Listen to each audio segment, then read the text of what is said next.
Silence, a Fable, by Edgar Allan Poe. Iudosin dorhehon korhufai tekai farhages, rahonis tekai charhud drahai. The mountain pinnacles slumber, valleys, crags, and caves are silent. Alkman. Listen to me, said the demon as he placed his hand upon my head.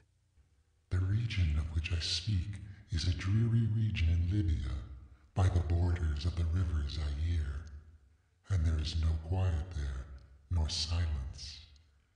The waters of the river have a saffron and sickly hue, and they flow not onwards to the sea, but palpitate forever and forever beneath the red eye of the sun, with a tumultuous and convulsive motion. For many miles on either side of the river's oozy bed is a pale desert of gigantic water lilies. They sigh one unto the other in that solitude, and stretch toward the heaven their long and ghastly necks, and nod to and fro their everlasting heads. And there is an indistinct murmur which cometh out from among them, like the rushing of subterrene water, and they sigh one unto the other. But there is a boundary to their realm, the boundary of the dark, horrible, lofty forest. There, like the waves about the Hebrides, the low underwood is agitated continually, but there is no wind throughout the heaven, and the tall primeval trees rock eternally hither and thither with a crashing and mighty sound, and from their high summits, one by one, drop everlasting dews, and at the roots strange poisonous flowers lie writhing in perturbed slumber, and overhead, with a rustling and loud noise, the gray clouds rush westwardly forever until they roll a cataract over the fiery wall of the horizon. But there is no wind throughout the heaven, and by the shores of the river Zaire there is neither quiet nor silence. It was night, and the rain fell, and falling it was rain, but, having fallen, it was blood. And I stood in the morass among the tall, and the rain fell upon my head, and the lilies sighed one unto the other in the solemnity of their desolation. And all at once, the moon arose through the thin ghastly mist, and was crimson in color. And mine eyes fell upon a huge gray rock which stood by the shore of the river, and was lighted by the light of the moon. And the rock was gray, and ghastly, and tall, and the rock was gray. Upon its front were characters, engraven in the stone, and I walked through the morass of water lilies until I came close unto the shore, that I might read the characters upon the stone. But I could not decipher them, and I was going back into the morass when the moon shone with a fuller red, and I turned and looked again upon the rock and upon the characters. And the characters were desolation. And I looked upwards, and there stood a man upon the summit of the rock, and I hid myself among the water lilies, that I might discover the actions of the man. And the man was tall and stately in form, and wrapped up from his shoulders to his feet in the toga of old Rome, and the outlines of his figure were indistinct, but his features were the features of a deity. For the mantle of the night, and of the mist, and of the moon, and of the dew had left uncovered the features of his face. And his brow was lofty with thought, and his eye wild with care, and, in the few furrows upon his cheek, I read the fables of sorrow, and weariness, and disgust with mankind, and a longing after solitude.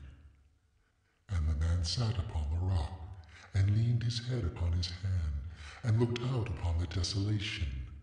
He looked down into the low, unquiet shrubbery, and up into the tall primeval trees, and up higher at the rustling heaven, and into the crimson moon. And I lay close within shelter of the lilies, and observed the actions of the man. And the man trembled in the solitude. But the night waned, and he sat upon the rock. And the man turned his attention from the heaven, and looked out upon the dreary river Zaire, and upon the yellow, ghastly waters, and upon the pale legions of the water lilies. And the man listened to the sighs of the water lilies, and to the murmur that came up from among them. And I lay close within my covert, and observed the actions of the man. And the man trembled in the solitude. But the night waned, and he sat upon the rock. Then I went down into the recesses of the morass, and waded afar in among the wilderness of the lilies, and called unto the hippopotami which dwelt among the fens in the recesses of the morass. And the hippopotami heard my call, and came with the behemoth unto the foot of the rock, and roared loudly and fearfully beneath the moon. And I lay close within my covert, and observed the actions of the man. And the man trembled in the solitude. But the night waned, and he sat upon the rock. Then I cursed the elements with the curse of tumult, and a frightful tempest gathered in the heavens, where before there had been no wind. And the heaven became livid with the violence of the tempest, and the rain beat upon the head of the man, and the floods of the river came down, and the river was tormented into foam, and the water lilies shrieked within their beds, and the forest crumbled before the wind, and the thunder rolled, and the lightning fell, and the rock rocked to its foundation. And I lay close within my covert, and observed the actions of the man. And the man trembled in the solitude, but the night waned, and he sat upon the rock. Then I grew angry, and cursed with the curse of silence the river, and the lilies, and the wind, and the forest, and the heaven, and the thunder, and the sighs of the water lilies. And they became accursed, and were still. And the moon ceased to totter up its pathway to heaven, and the thunder died away, and the lightning did not flash, and the clouds hung motionless, and the waters sunk to their level and remained, and the trees ceased to rock, and the water lilies sighed no more, and the murmur was heard no longer from among them, nor any shadow of sound throughout the vast illimitable desert. And I looked upon the characters of the rock, and they were changed, and the characters were silence.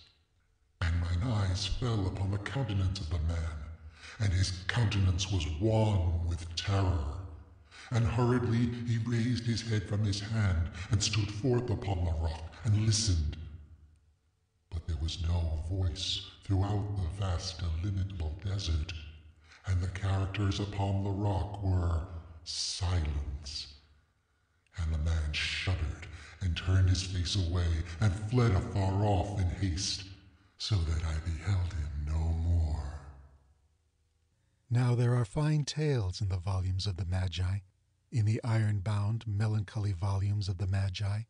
Therein, I say, are glorious histories of the heaven and of the earth, and of the mighty sea, and of the genii that overrule the sea, and the earth, and the lofty heaven.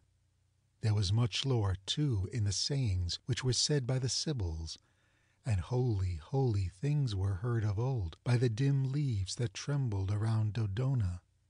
But, as Allah liveth, that fable which the demon told me as he sat by my side in the shadow of the tomb, I hold to be the most wonderful of all.